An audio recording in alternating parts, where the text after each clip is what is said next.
신약성경 디모데전서 4장 6절로 9절의 말씀을 보도록 하겠습니다. 디모데전서 4장 6절로 9절의 말씀을 우리 한 절씩 우리 같이 합독하도록 하겠습니다. 339페이지 제가 같이 저랑 함께 읽습니다. 6절부터 시작. 내가 이것으로 형제를 깨우치며 그리스도 예수의 좋은 일꾼이 되어 믿음의 말씀과 내가 따르는 좋은 교훈으로 양육을 받으리라.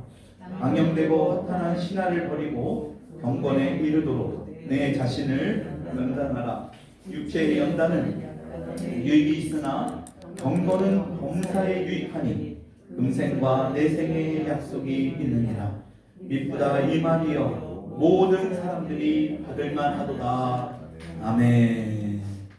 우리 제목같이 읽습니다. 영적 훈련이 주는 축복, 영적 훈련이 주는 축복에 대해서 오늘 여러분들과 은혜의 시간을 나눠볼까 합니다.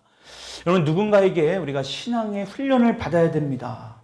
신앙의 훈련을 받으십시오라고 말을 듣게 되면 어떤 마음이 들 것 같습니까? 여러분, 신앙의 훈련을 받아야 한다는 소리가 굉장히 불편하게 들릴 수도 있습니다. 또 굉장히 어떤 부담된 어떤 그런 마음이 뭔가 불편한 마음이 들 수 있다는 것입니다. 왜 그러냐면 우리가 훈련이라는 이 의미에 대해서, 이 단어가 주는 의미에 대해서 우리가 좋은 이미지를 가지고 있지 않기 때문에 이런 훈련을 받아야 된다라는 말을 우리가 조금 힘들어해요. 이 훈련이라는 사전적 의미가 뭐냐면 마치 군인들이 어떤 정해져 있는 그 틀 안에서 자신을 억지로, 강제로 내가 의도하지 않음에도 불구하고 그것에 집어넣어서 자신의 한계를 뛰어넘는 행위, 이것을 훈련이라고 우리가 알고 있기 때문에 대부분 신앙의 훈련을 해야 된다라고 말을 듣게 되면 굉장히 힘들어하고 부담을 갖는 그러한 경우가 많이 있다라는 겁니다. 근데 중요한 것은 오늘 우리에게 주신 이 본문 말씀에는 하나님께서 이 훈련에 대해서 우리의 인생에서 굉장히 중요하다라고 지금 말씀하고 있다라는 거예요. 절대적으로 중요하다. 여러분, 아무리 우리가 가지고 있는 인생의 좋은 계획이라 할지라도 여러분, 그것이 하나님의 뜻에 맞지 않는다면, 하나님이 원치 않는다면 그것은 잘못된 계획입니다. 지금 여러분들이 수많은 계획들을 가지고 있을 수 있죠. 이제 앞으로 새해를 맞이하면서 또 한 해를 마무리하면서 여러 가지 생각들이 구상할 수 있고 여러분들이 여러 가지 것들을 생각할 수 있습니다. 근데 그 모든 것이 하나님의 마음에 합해야 된다라는 거예요. 하나님의 기쁨이 되어야 된다. 여러분, 그렇지 않으면 이것은 아무런 의미가 없다. 디모데 전후서는 사도 바울의 가장 수제자라고 할 수 있는 이 디모데에게, 열심히 목회를 하고 있는 이 디모데에게 쓴 편지 글입니다. 특히 오늘 본문 말씀을 보면 하나님이 기뻐하시는 좋은 일꾼이 되기 위해서 어떻게 해야 되는가? 이 디모데가 하나님을 위해서 지금 열심히 목회를 하고 있는데, 열심히 신앙생활을 하고 있는데 하나님이 기뻐하는 그 일꾼이 무엇인가? 여러분, 내가 열심히 신앙생활을 하고 있다고 생각할지 모르지만 그것이 하나님의 기쁨이 되지 않는다면 그것은 잘못된 신앙생활을 하는 것이죠. 저도 마찬가지입니다. 제가 열심히 목회하고 사역을 하지만 하나님이 기뻐하지 않는 사역을 한다면 그것은 잘못된 방향으로 가고 있는 거예요. 그래서 우리가 이것을 하나님의 말씀을 통해서 다시 한번 조명하고 저와 여러분들이 가고 있는 이 신앙생활의 이 길이 제대로 맞는지를 점검해 봐야 된다. 오늘 6절을 보게 되면 이런 말씀이 있죠. 전반절에 한번 같이 읽어보겠습니다. 시작. 내가 이것으로 형제를 깨우치면 이라고 나옵니다. 그렇죠? 내가 이것으로가 무엇을 의미하는가? 뭐가 이것으로 형제를 깨우치는 것을 지금 사도 바울은 이야기하는 것일까? 여러분, 그것은 5절의 말씀을 보면 그 답이 나와 있죠. 같이 한번 5절 읽어봅시다. 시작. 하나님의 말씀과 기도로 거룩하여짐이라. 하나님의 말씀과 기도로 이 깨우침을 받아야, 형제를 깨우침을 받아야 한다라는 거예요. 그러니까 하나님의 말씀과 기도가 우리의 신앙생활에 굉장히 중요하다는 것을 우리는 누구보다도 잘 알고 있습니다. 최소한 여기 있는 분들은 오늘 처음 교회 나온 분들이야 그렇다 쳐도 그렇지 않은 분들은 이 말씀과 기도를 굉장히 중요하다는 걸 알죠. 여러분, 그래서 말씀과 기도를 형제에게 가르치는 것에서 끝나지 말고, 가르치는 것은 아주 기본적인 거고요. 거기에 더해서 깨우치는 일. 그 일에 이 말씀과 기도를 함께 해야 된다. 그렇게 했을 때 뭐가 된다라는 거예요? 그리스도 예수의 좋은 일꾼이 된다. 여러분, 그리스도 예수의 좋은 일꾼이 우리는 되기를 원하지 않습니까? 여러분, 일꾼이 되기를 원치 않으십니까? 더힐링 교회의 일꾼이 아니라 그리스도 예수의 일꾼이 되어야죠. 여러분, 예수 그리스도의 좋은 일꾼이 되어야 된다. 여러분, 성도님들이나 목사님들 중에 특히 이 목사님들이 하는 일 중에 가장 중요한 이 부분을, 이 설교에 대한 것들을 생각하는 분이 너무 많아요. 그래서 이 목회자가 어떤 화려한 언변을 가지고 설교를 하는 것을 굉장히 중요시 여기는. 그래서 유튜브다 요새 보면 설교 말씀 정말 잘하는 목사님들이 너무나 많이 있지 않습니까? 근데 중요한 것은, 물론 이 목사님들이 이 목사라는 직분에 설교를 잘해야 되는 것도 굉장히 중요한 부분입니다. 근데 더 중요한 것이 있다. 그거보다 더 훨씬 중요한 것. 그게 바로 하나님의 말씀과 기도로 성도들을 실제 삶의 현장에서 흔들어서 깨우칠 수 있는 일. 여러분, 이것이 굉장히 중요하다. 그것을 돕는 일이, 그래서 예수 그리스도의 좋은 일꾼이 될 수 있도록 하는 일이 더 중요함을 오늘 말씀하고 있다는 거예요. 그러니까 설교라는 이 부분도 어찌 보면 이 작은 카테고리 안에 속해 있는 거예요. 성도님들, 오늘도 이 말씀을 통해서 여러분들의 삶에서, 여러분들의 가정에서 흔들어 깨울 수 있는, 그렇죠? 여러분들의 삶에서 뭔가 변화될 수 있는 그것을 설교를 통해서 가르쳐 줘야 된다는 것입니다. 여러분, 그래서 설교가 중요한 것이기도 하지만 더 중요한 건 이 목회를 통해서, 여러분들이 이 설교 말씀을 통해서 여러분들의 삶이 변화가 되지 않는다면 이것은 굉장한 문제가 있다라는 것입니다. 그러니까 좋은 일꾼의 어떤 목회자는 설교뿐만이 아니라 한 영혼을 말씀과 기도로 성도님들을 형제들을, 자매들을 잘 깨울 수 있도록 돕는 것. 이것이 사실은 굉장히 중요하다. 여러분, 그렇다면 이 깨우친다라는 게 도대체 뭘까? 여러분, 깨우친다라는 뜻의 원어 성경을 보게 되면 이러한 의미가 있습니다. 형제의 한 영혼을 붙들고 씨름해서 그 영혼을 흔들어서 깨운다. 여러분, 지금 이 말씀에서 보는 그냥 깨우치면이라는 어떤 이 의미를 본다면 너무나 약하게 보여질 수 있죠. 그렇죠? 그냥 자고 있는 거를 한번 그냥 깨운다. 아닙니다. 그 정도가 아니에요. 그 정도를 의미하는 게 아니라 한 영혼을요 붙들고 씨름해가지고 그 영혼을 흔들어서 깨운다라는 거예요. 깨운다. 여러분, 이것이 바로 오늘 이 성경 말씀에 나오는 깨우친다라는 성경의 원어의 의미이다라는 것입니다. 좀 앞으로 오세요. 여러분, 그래서 이 믿음의 형제 자매들을 흔들어 깨우면 그 형제들이 어떻게 되느냐? 그리스도의 좋은 일꾼이 되고 그리스도의 참 제자들이 될 수 있다라고 지금 디모데를 통해서 지금 사도 바울이 우리에게 말씀하고 있다라는 거예요. 그러니까 오늘 우리가 읽은 본문 말씀의 디모데전서 4장 6절의 말씀이 그러한 의미를 가지고 있다라는 것입니다. 여러분, 좀 이해가 되십니까? 우리가 이 말씀을 많이 보았던 말씀인데, 여러분, 그런데 이렇게 말씀과 기도 훈련을 잘 받으면 이 훈련을 받을 때에 어떤 걸림돌들이 있을 수 있다. 문제가 생길 수 있다는 거예요. 그러니까 여러분, 말씀과 기도 훈련을 통해서 우리가 그러한 훈련도 경험해 봤잖아요. 제가 이제 지금 거의 한 15년 이상, 18년 가까이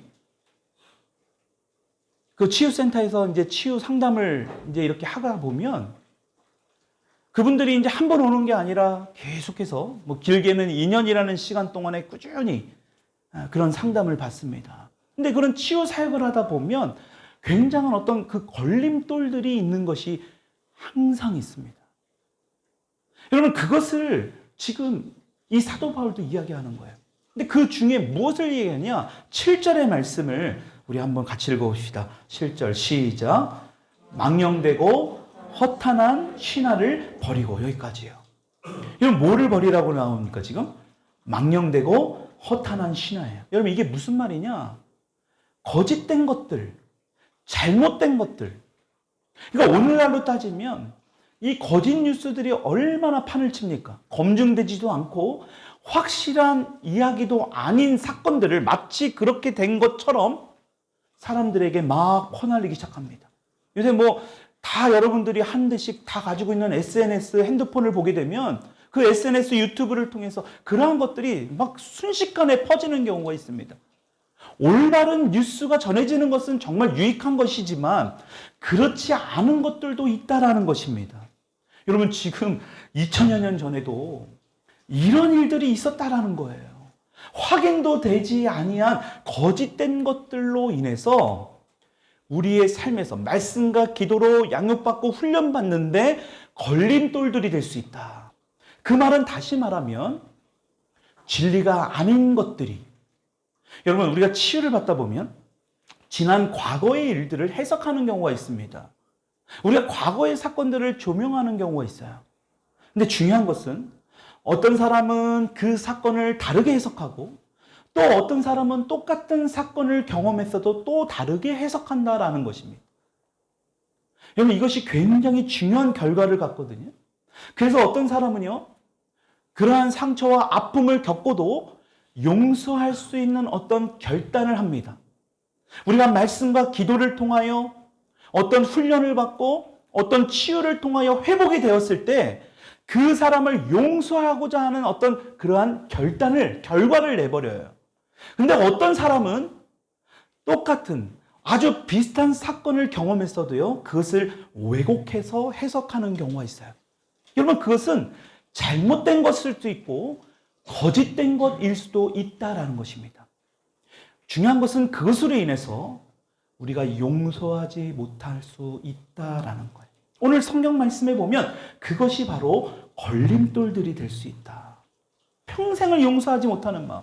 우리가 어떤 잘못된 생각들, 잘못된 사건들, 잘못된 일들을 내가 그것이 우리의 삶의 걸림돌이 됐을 때, 여러분, 오늘 말씀에 나오는 경건에 이르지 못하는 그리스도인의 모습이 될 수 있다라고 사도 바울은 분명하게 얘기하는 겁니다. 그러니까요, 망령되고 헛된 그런 사건들, 그런 이야기에 마음을 뺏기지 말라는 겁니다. 뭐가 그렇게 누구를 비난하고 누가 뭐가 그랬대더라. 여러분, 이야기하는 거 가만히 보면 직접 자기가 본 것도 아니에요. 그랬다더라. 누구에게 듣고 한 것을 사실적이지 않은 것들을 자꾸 이야기하는 것을 우리는 너무나 많이 보지 않습니까? 여러분, 이런 것들로 세월을 보내지 말라고 사도 바울이 우리에게 권면하고 있다. 7절 후반절의 말씀, 망령되고부터 한번 같이 읽어봅시다. 시작. 망령되고 허탄한 신화를 버리고 뭐에 이르도록? 경건에 이르도록 내 자신을 연단하라. 여러분, 경건이라는 말이 뭐냐? 하나님의 거룩한 성품을 이루어 나가는 것. 여러분, 경건이라는 말이 하나님의 거룩한 성품을 이루어 나가는 것이 바로 이 경건이에요.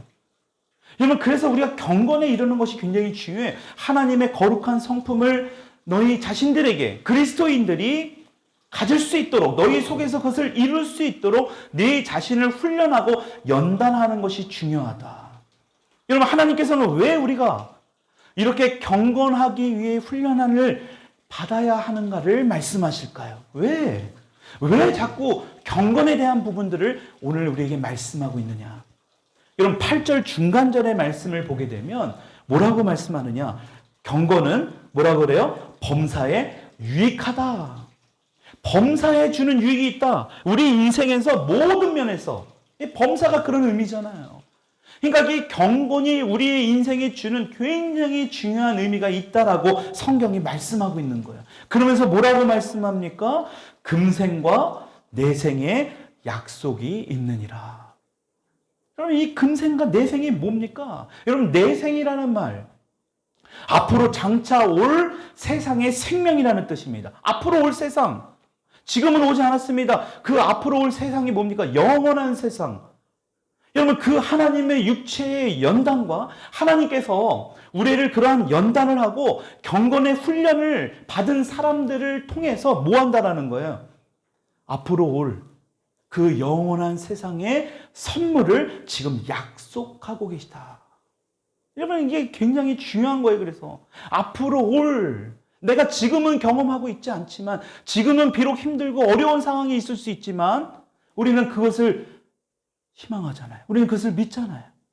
여러분, 그러한 내 생을 여러분들 믿기 때문에 오늘도 이 시간 예배드리러 이곳에 오신 거 아닙니까? 여러분, 그러한 세상이 없다면 우리에게 소망이 없는 거 아닙니까? 여러분, 믿으십니까? 그 내 생을 믿으세요? 네. 여러분, 그것을 믿어야 장차 앞으로 올 그 세상, 그러니까 여러분들에게 하나님께서 뭘 하느냐? 그러한 연단을 하고 때로는 그런 훈련을 통해서 그러한 약속을 하셨다라는 거예요. 여러분, 그런데 이 내 생에만 약속이 있는 게 아니라 성경을 보니까 또 뭐라고 나와요? 금생이라는 말이 나옵니다. 금생이 바로 뭐예요? 지금 우리가 살아가고 있는 이 세상에도 약속이 있다라는 거예요. 지금도. 앞으로 장차 올 미래에도 그러한 상급에 대한 약속을 허락하셨는데 그와 더불어 지금도 그러한 약속을 하고 계시다라는 거예요. 여러분, 그 지금의 약속이 바로 뭐냐? 여러분, 바로 자유함과 기쁨입니다. 뭐라고요? 자유함과 기쁨이에요. 자유함과 기쁨. 지금 오늘 우리가 자유함과 이 기쁨으로 뭘 하기를 원하느냐? 예수님을 끝까지 따라가는 진정한 제자로 살게 하는 것. 여러분, 이러한 자유와 기쁨으로 예수님을 끝까지 신실하게 따라갈 수 있도록 하신다라는 것. 여러분, 그것이 바로 이 세상에서 약속하신 훈련이 주는, 그러니까 신앙인들, 그리스도인들에게 훈련을 해야 된다라는 것을 의미하는, 말씀하신 이유가 바로 여기 있는 거예요. 엄청난 축복 아닙니까? 예수님을 끝까지 신실하게 따를 수 있는 이 자유함과 기쁨이 과연 무엇인가? 여러분, 우리는 가룟 유다가 되기보다는, 여러분, 가룟 유다가 되고 싶어요? 여러분, 가룟 유다가 누군지 알잖아요. 가룟 유다보다는 베드로가 되고 싶지 않습니까? 그렇죠? 베드로가 순교하는 것만 빼고는 우린 다 누구나 베드로가 되고 싶습니다. 여러분, 그 베드로가 어떤 모습을 가지고 있었습니까? 베드로 속에는 예수님을 사랑하는 마음이 그 베드로 안에 있었어요. 그것이 베드로에게는 기쁨이 됐고, 그것이 베드로에게는 진정한 자유함을 경험할 수 있었던 거예요. 그러니까 베드로가요, 넘어져도요, 또 일어나고, 넘어져도 또 일어나고. 아까 제가 좀 아까도 말씀드렸지만, 베드로가 순교 현장에서도 어떻게 순교당해요?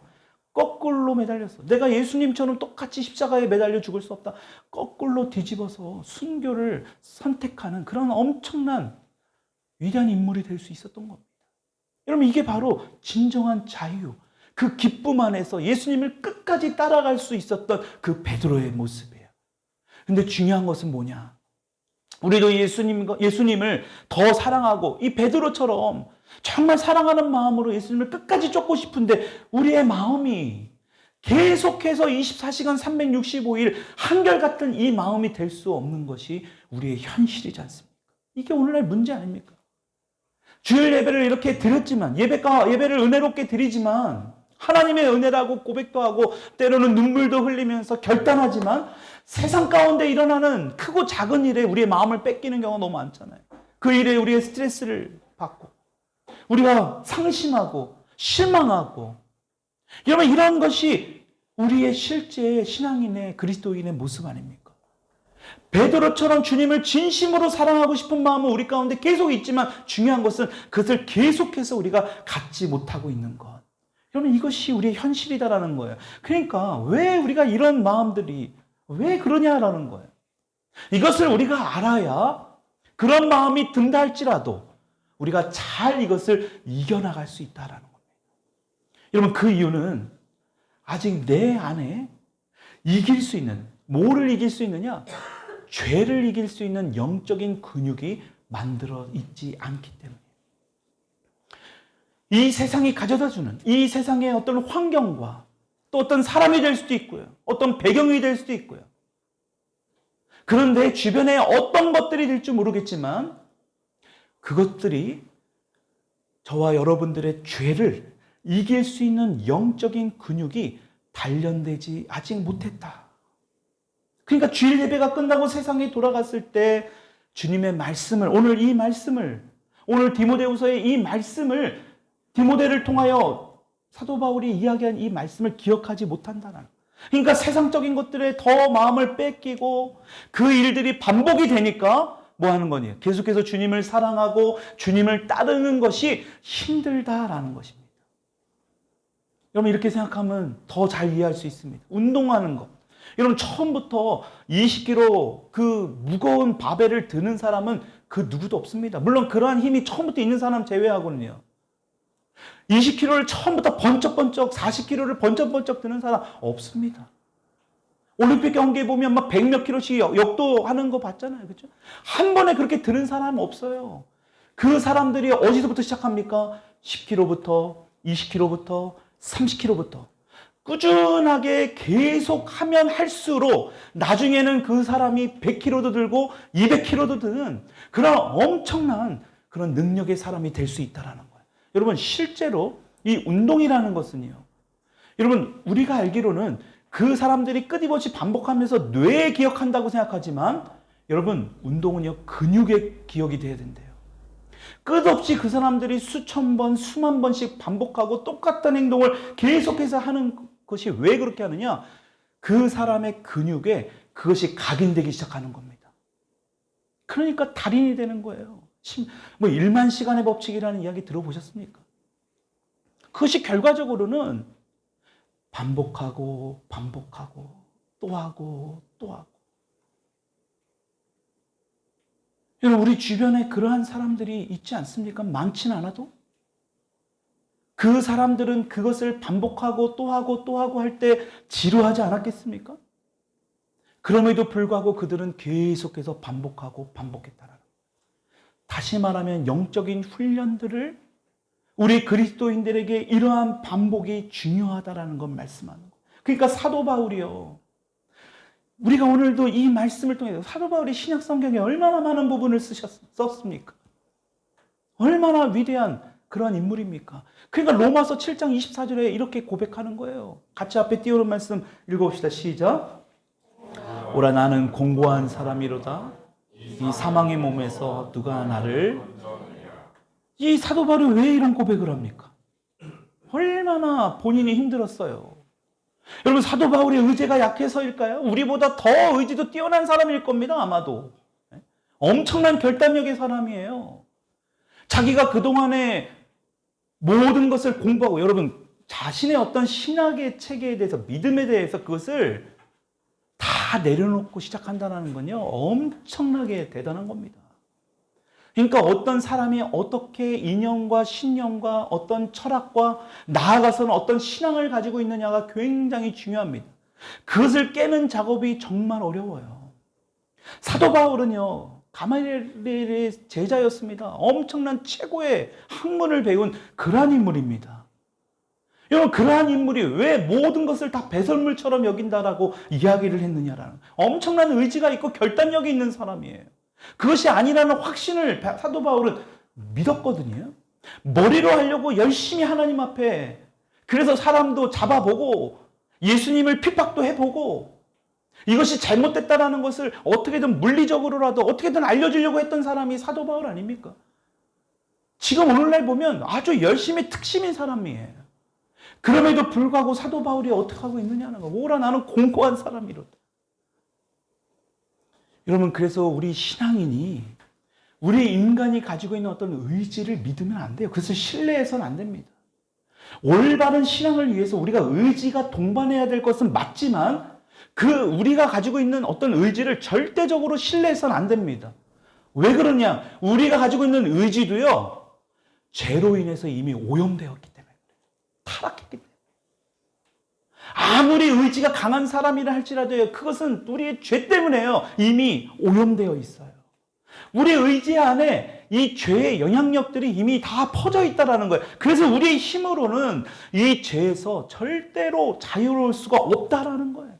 그러니까 우리가 마음으로, 우리의 의지로는 주님을 사랑하고 싶고 주님을 의지하고 싶고 신앙생활도 열심히 하고 싶지만 계속해서 이것을 의지하는 것을 붙들며 나아갈 때는 끝까지 주님을 사랑하며 살 수 없는 우리들의 모습을 볼 수밖에 없다.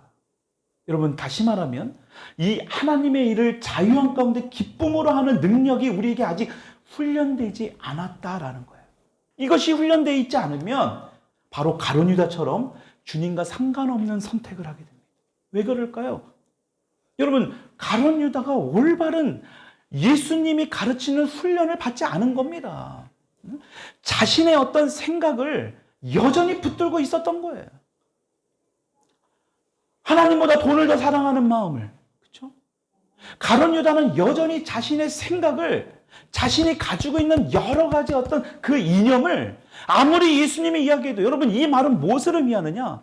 예수님이 여러분들 옆에 와 있으셔도 여러분들이 그러한 마음을 변하고자 하는 마음이 없으면요, 결코 바뀌어질 수 없습니다. 다시 말하면 그런 훈련을 반복되지 않으면 결코 우리는 변화될 수 없다라는 겁니다. 여러분, 그것을 구약 성경 때부터 계속 우리에게 말씀합니다. 이스라엘 백성이 출애굽할 때부터. 여러분, 큰 위기를 맞이하지 않습니까? 이제 홍해를 건너야 하는 그런 상황입니다. 근데 이들에게 어떤 일이 벌어집니까? 엎친 데 덮친 격으로 지금 애굽의 왕 바로가 이 이스라엘 백성들을 다 죽이려고 지금 뒤에서 쫓아오고 있습니다. 이들에게는 싸울 무기도 없고 지금 앞에는 엄청난 거대한 바다가 이들 앞에 놓여져 있어요. 여러분, 우리 정도 되는 인원이라면 뿔뿔이 어떻게든 흩어져서 자신들의 살 길을 찾으라면 되는데, 여러분, 무려 60만 명이에요. 엄청난 숫자 아닙니까? 그 이스라엘 백성들의 모습을 잘 보십시오. 이제 죽게 되었다고 아마 그 안이 막 난리가 났을 겁니다. 그런데 그 60만 명이 이스라엘 백성 중에 잠잠하게 평소에 그 모습을 유지하고 있었던 그 60만 명 중에 한 사람이 있었다라는 거예요. 그게 바로 누구냐? 너무나 여러분들이 잘 알고 있는 바로 모세예요. 어떻게 모세가 이 상황 가운데서도 그러한 모습으로, 흔들리지 않는 마음으로, 평소와 같은 마음으로 이 상황을 잘 유지할 수 있을까? 모세가 공포를 못 느꼈을까요? 모세라고 두려움의 마음이 없었을까요? 모세라고 죽음에 대한 어떤 그런 두려움이 없었겠느냐라는 거예요. 모세도 똑같이 그러한 것을 느낄 수 있었어요. 느꼈을 것이고요. 근데 모세는 잠잠한 척한 것이 아니라 실제로 잠잠했습니다. 지금 모세가 사람들이 보고 있는 그 현실, 눈으로 보고 있는 그것이 실제가 아니다. 그러니까 여러분, 실제로 우리 가운데 일어나고 있는 여러분들에게 힘들고 보이지 않는 그런 일들이 있어요. 보고 있는. 근데 그 이면에 보이지 않는 이 모세는요, 위대하신 하나님을 본 거예요. 그 이면에 있는, 지금은 앞에는 홍해가 있고 뒤에는 바로 왕이 따라오는 엄청난 애굽의 군인들이 있지만 그 이면에 위대하신 하나님을 모세는 보고 있었다라는 거예요.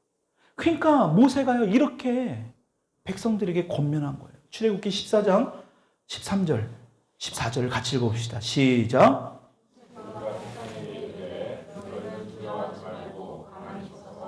여호와께서 오늘 너희를 위하여 행하시는 구원을 보라. 너희가 오늘 본 애굽 사람을 영원히 다시 보지. 여호와께서 너희를 위하여 싸우시리니 너희는, 참 기가 막힌 말이죠. 너희는 가만히 있을지어다. 너희는 가만히 있어. 도저히 이 말씀이, 이 이야기를 들었을 때 이스라엘 백성들이 이해가 되겠습니까? 지금 애굽 왕에게 지금 죽을 수 있는 상황인데 가만히 있으라니요. 여러분, 그런데 모세가 가만히 있을 수 있었던 것, 본인도 그렇지만 이 이스라엘 백성들에게 가만히 있으라고 말할 수 있었던 것, 그 전능하신 하나님, 하나님의 임재를 느낄 수 있어요. 그것을 느낀 것을 넘어서 이 모세는 확신했던 거예요. 여러분, 이러한 상황 가운데 여러분들이 정말 잠잠하는 게 쉬울까요? 정말 어려워요. 우리는 보이는 현실이 더 우리의 마음을 뺏기기 때문에, 보이는 것에 눈에 보이고 피부로 느끼고 귀로 들려지고 이것에 우리의 마음을 더 뺏겨버려요. 그래서 위대하고 전능하신 하나님이 있다는 사실을 우리는 잊어버리는 거예요. 그러니까 우리가 삶에서 모세가 경험하는 이러한 일들을, 이러한 위기 가운데서도 잠잠할지어다 라고 말을 하는 이것을 우리는 못하는 거예요. 근데 중요한 것은 이렇게 잠잠하지 못하면 어떻게 되는가? 그럼 이것이 중요해요. 잠잠하지 못하면 다시 애굽으로 돌아가야 됩니다. 그곳에서 항복하듯. 그래서 결과적으로는 다시 이전에 있던 노예의 자리로 돌아가게 돼요. 그러니까 어떻게 됩니까? 하나님의 역사를 경험하지 못하는 거예요. 그런데 모세는요, 자유한 가운데 기쁨으로 하나님을 바라보는 거예요. 여러분, 모세가 그럴 수 있는 것, 이러한 어려운 상황 가운데도 자유함으로 기쁨으로 바라볼 수 있는 것. 여러분, 모세는 40년 전에도 이런 자가 아니었잖아요. 우리 너무나 잘 알고 있잖아요. 근데 모세가 어떻게 변할 수 있었습니까? 이렇게 변할 수 있었던 게 바로 훈련을 받았기 때문이에요. 하나님께서 혹독한 훈련을. 모세가 이전에는 자신의 힘으로 어떤 죄의 영향을 받으면서 자신의 모습을 보니까 어때요? 절망합니다. 나는 못합니다. 그러니까 뭐예요? 하나님께서 모세를 통한 그 놀라운 계획이 있음에도 불구하고 모세는 도망가잖아요. 여전히 자신의 죄 지은 모습을 보고 그 죄 속에서 자유함을 경험하지 못하고 기쁨이 없으니까요. 근데요, 그 죄 가운데 있을 때 모세가 어떻게 됩니까? 훈련을 받아요. 그러니까 자유함으로, 그 기쁨으로 하나님을 바라볼 수 있는 거예요. 그러니까 잠잠하라. 이렇게 말할 수 있는 것이 진짜 어려운 거예요. 근데 훈련을 통해서 모세도 이렇게 이야기할 수 있었다. 이런 영적 훈련의 중요성에 대해서 굉장히 중요시 여기고 계속해서 가르치고 사역하고 책도 많이 이러한 영적 훈련에 대한 책을 쓴 리차드 포스터라는 분이 있습니다. 이분이 책 안에 이런 얘기가 있어요. 영적 훈련과 성장이라는 책 제목으로 우리나라에서는 번역이 됐거든요. 근데 이 책의 원래 제목은 뭐냐? 훈련의 축제라는 제목의 뜻을 가지고 있습니다. 그러니까 영적 훈련과 성장하면 뭔가 좀 딱딱해 보이는데 실제 이 책의 제목은 훈련의 축제라는 거예요. 그러니까 이 영적인 훈련이 얼마나 축제와 같은지 이 책의 내용에 이런 내용이 있습니다. 제가 한번 읽어보드릴게요. 훈련은 고행이 아니라 훈련은 하나님의 은혜가 내 인생에 들어오게 되는 통로다. 그래서 영적인 훈련은 마치 축제에 참여하는 것과 같다. 하나님의 은혜가 내 인생에 들어오는 것 같아요. 이게 바로 뭐냐? 영적인 훈련이라는 거예요. 여러분, 이 말이 뭔 말입니까? 훈련은 하나님의 은혜를 경험하는 것이다. 한번 따라합시다. 훈련은 하나님의 은혜를 경험하는 것이다. 하나님의 은혜로만 우리가 찬양하고 찬송할 것이 아니라 그 찬양이 주는, 찬송이 주는 그 이면의 뜻을 우리가 알아야 돼요. 하나님의 은혜가 뭡니까? 하나님의 은혜를 통해서 뭐 하는 거예요? 이런 훈련을 통해서 우리가 죄로부터 자유케 되었다는 것을 믿는 거 아닙니까? 그것을 우리가 경험하는 거 아니에요? 죄로부터 자유케 되었구나. 이게 우리의 힘으로 될 수 있느냐라는 거예요. 우리의 능력으로 가당치도 않지요. 서두에도 말씀드렸지만 우리의 의지는 이미 죄로 오염됐다니까요. 그래서 훈련은 하나님의 은혜를 경험하는 거예요. 그래서 우리가 훈련을 받게 되면 처음에는 좀 불편하게 생각할 수 있어요. 왜냐? 자신의 생각이 있거든요. 자신의 그동안에 했던 죄가 있을 수 있습니다. 그동안에 훈련을 받다 보면 어떤 허물이 있을 수 있어요. 이번 주도, 지난주도 제가 월, 화, 수 2박 3일 동안 치유를 하면서 이분들이 고백이 무엇이냐? 68살 먹고선 이분이 치유를 왜 받기를 결단했겠느냐라는 거예요. 1년 가까이 지금 훈련을 받고 있는데 이분이 교회 사모님이면서도요. 이분의 고백이 뭐냐? 그동안에 자신이 편안하다고 생각했던 그것들이, 자신에게 익숙해졌던 이것들이 얼마나 죄악적이고 얼마나 사악하고 얼마나 상처투성이로 있었다는 것을 이번에 알게 됐다는 거예요. 내가 그동안에 익숙했던 것들. 그러니까요. 처음에는요, 우리가 훈련을 받게 되면 내 죄, 내 허물, 내가 그동안에 내가 편안하게 생각하고 익숙했던 것들이 막 드러납니다. 근데 문제는 뭐냐? 이것이 문제가 될 수 있다는 거예요. 주님 안에서. 이런 것을 느껴져야 돼요. 이런 것이 발견돼야 됩니다. 많은 사람들이 자신에 대해서 잘 알고 있지만 진짜 잘 모르는 것이 누군지 아십니까? 자기 자신에 대해서 누구보다도 잘한다고 여러분 자부할 수 있겠지만 저보다야 당연히 여러분들이 잘 알겠죠. 근데요, 진짜 모르는 게 나예요. 진짜 알지 못하는 게 내 자신입니다. 그래서 제가 이 상담을 하면서, 치유 사역을 하면서 가장 많이 듣는 것 중에 하나가, 목사님, 그동안 내가 정말 몰랐습니다, 내 자신을. 너무나 잘 안다고 생각했는데. 여러분, 그래서 훈련은요, 자신의 모습을 보게 해요. 처음에 몰랐던 자신의 모습을 보니까 힘든 것은 당연한 수순입니다. 근데 문제는 뭐냐? 이렇게 힘든 수순을 계속 반복해서 받게 되면 이 힘든 일에 머무는 것이 아닙니다.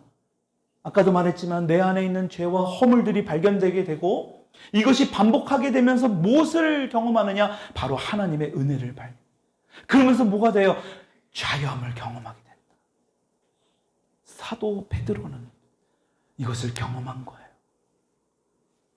훈련을 통해서 예수님을 배신하고 예수님을 멀리했던, 그러나 그런 베드로에게 예수님이 다시 찾아와서 그 다시 찾아온 예수님을 베드로가 거절할 수도 있었다는 사실 여러분들 잘 아셔야 됩니다. 근데 베드로는 거절하지 않았죠. 그리고 그 훈련 안으로 더 들어갑니다. 그러니까 뭐가 돼요? 내 죄가 보이기 시작합니다. 예수님을 배신했던 내 모습이 보여지기 시작합니다. 그러니까 뭘 할 수 있느냐? 오직 주님의 은혜밖에 없구나. 그 주님의 은혜가 나를 자유케 하고 나를 기쁨으로 나아갈 수 있게 하는구나. 그것이 끝까지 베드로가 십자가에 거꾸로 매달리면서까지도 순교하면서도 끝까지 주님을 사랑할 수 있었던 이유가 된다라는 것입니다. 좀 전에 말했던 리차드 포스터라는 사람이 이 책에 너무나 중요한 말을 이렇게 써 있어요. 앞에 띄워놨는데 이 말씀 읽고 우리 오늘 말씀을 정리할까 하는데 같이 한번 읽어봅시다. 시작. 훈련을 위해 필요한 것은 우리의 의지가 필요한 것이 아니라 주님의 은혜가 나에게 들어오는 그 순간에 자신을, 여러분, 훈련을 받으면 받을수록 주님의 은혜가 들어올 수밖에 없어요. 우리 가운데 주님의 은혜를 더 구할 수밖에 없습니다. 왜? 우리의 힘으로 할 수 없거든요. 그때 우리가 할 것은 다른 게 아니라 무엇이냐? 저와 여러분들을 내려놓는 거예요. 여러분들이 그동안 가지고 있었던, 아까 전에 제가 말씀드렸던 그 사모님의 익숙한 것들, 60년 가까이 살아오면서 수많은 생각들을 통해서 가지고 있었던 어떤 고정관념들, 내가 이것이 맞다고 철석같이 믿고 있었던 어떤 신앙적인 모습까지도 우리는 내려놓을 수 있다는 그 결단이 필요하다. 이 영적 훈련의 대가인, 얼마나 많은 훈련을 시키셨겠습니까? 이 사람이. 그것을 많이 경험했겠습니까? 그 사람이 내린 결론이 바로 이거예요. 내려놓는 거예요. 내 생각을 내려놓고, 내 고정관념을 내려놓고, 이것을 오직 하나님의 은혜이기 때문에 훈련받을 필요도 없고 내가 아무것도 아니다. 그러니까 내가 아무것도 하지 않아도 된다. 여러분, 그것을 하나님의 은혜로 해석하면 절대 안 됩니다. 어떤 사람들은 하나님의 은혜다라고 하면 하나님의 은혜니까 난 아무것도 안 해도 되긴. 여러분, 그게 은혜의 뜻이 아닙니다. 은혜는 뭐예요? 내게 현재, 과거, 현재, 미래에 이루어진 모든 것이 하나님의 은혜 아닌 것으로 되는 것이 하나도 없다는 것을 고백하는 게 하나님의 은혜잖아요. 그러니까 우리가 그러한 고백으로 찬양을 한 거 아니겠습니까? 그러니까 하나님의 은혜도 마찬가지로 하나님의 훈련도 마찬가지입니다. 하나님의 은혜로 시작하는 것이고요. 하나님의 은혜로 훈련을 하는 과정이 중요한 것이고 하나님의 은혜로 마무리하는 것이 중요해요. 완성하는 것이 중요하다. 그래서 영적 훈련은 하나님의 은혜를 경험하는 굉장히 중요한 열쇠가 되고 길이 된다는 것입니다. 여러분, 이제 새해가 되면 여러 가지 결단합니다. 말씀을 몇 독을 해야지 뭐 여러 가지 신앙생활에 대한 어떤 그런 결단도 할 때가 있지요. 여러분 그것이 얼마나 과연 갑니까? 오래 가지 못하는 경우를 너무 많이 봤습니다. 그리고 우리가 자책을 합니다. 여러분 그것이 아니라 중요한 것은 자책해야 되는 게 아니라 계속해서 이것을 훈련해야 돼요. 반복해야 됩니다. 왜 자책하느냐? 자신의 의지로 시작했기 때문에, 내 힘으로 하려고 했기 때문에 이걸 빨리 깨달아야 돼요. 그러니까 한번 따라할게요. 내 의지로는 할 수 있는 것이 하나도 없다. 이게 인정돼야 돼. 그래서 우리에게는 뭐가 필요해요? 하나님의 은혜가 필요한 거예요. 하나님의 은혜로 2023년도도 잘 마무리하시고, 그리하여 영적인 훈련을 여러분 피하지 마시고 부담 가져 하지 마시고요. 그 훈련을 통해서 더 주님 안의 자유함과 기쁨으로 살아가는, 그리하여 그 하나님의 은혜로 영적인 훈련을 완성시켜 나갈 수 있는 저와 여러분이 될 수 있기를 주님의 이름으로 축원드립니다. 우리 같이 이 시간 기도하십시다. 우리 한번 기도할 때에